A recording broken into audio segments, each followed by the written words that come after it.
MLA hostel কাণ্ডে BJP বিধায়ককে notice, Cooch Behar দক্ষিণের বিধায়ককে নোটিশ পুলিশের।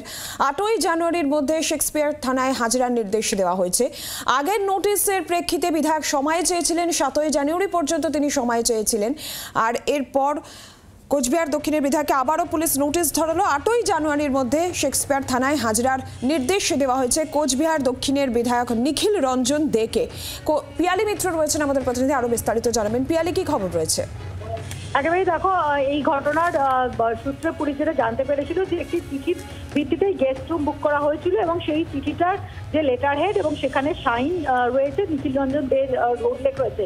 ফলে সেই কারণেই তারা জিজ্ঞাসাবাদ করতে চান। আগে চিঠি একটা নোটিশ পাঠানো হয়েছিল, কিন্তু তিনি সময় চেয়েছিলেন এবং দলীয় কাজে ব্যস্ত থাকবেন বলে 7 তারিখ পর্যন্ত জানিয়েছিলেন। গতকালকে পুলিশের তরফ থেকে ইমেল করে তাকে আবার একটা নোটিশ পাঠানো হয়েছে এবং গতকাল থেকে আগামী 5 দিনের মধ্যে অর্থাৎ 8ই জানুয়ারির মধ্যে তাকে শেক্সপিয়ার সরণি থানাতে এসে মামলার যিনি তদন্তকারী অফিসার রয়েছে তার সঙ্গে দেখা করতে বলা হয়েছে। তার কারণ তদন্তকারী অফিসাররা জানতে চান যে লেটার হেড এবং সেখানে যে চিঠি রয়েছে তাতে যে সই রয়েছে সেটা তার কিনা। যদি তার হয়ে থাকে তাহলে তিনি কিসের ভিত্তিতে এই অভিযুক্তদেরকে এই ধরনের একটি রেফারেন্সের চিঠি ইস্যু করলে সেইগুলো তদন্তকারী অফিসাররা জানতে চান।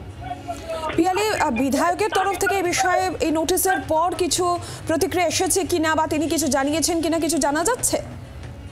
দেখো, বিধায়ক এর আগে যেটা জানিয়েছিলেন যে তিনি তদন্তের সহযোগিতা করবেন এবং তিনি যাবেন এবং তিনি সময় চেয়েছিলেন, যদিও তার বক্তব্য হচ্ছে তার চিঠি জাল করা হয়েছে এবং যেহেতু তিনি 7 তারিখ পর্যন্ত সময় চেয়েছিলেন সেই সময় তাকে পুলিশ দিয়েছে। এখন দেখার সময় 7 তারিখের পর 8 তারিখের মধ্যে তাকে আসতে বলা হয়েছে। এখন তিনি আসেন কিনা সেটা দেখা। বাংলার আওয়াজ, বাঙালির আবেগ, জি 24 ঘন্টা।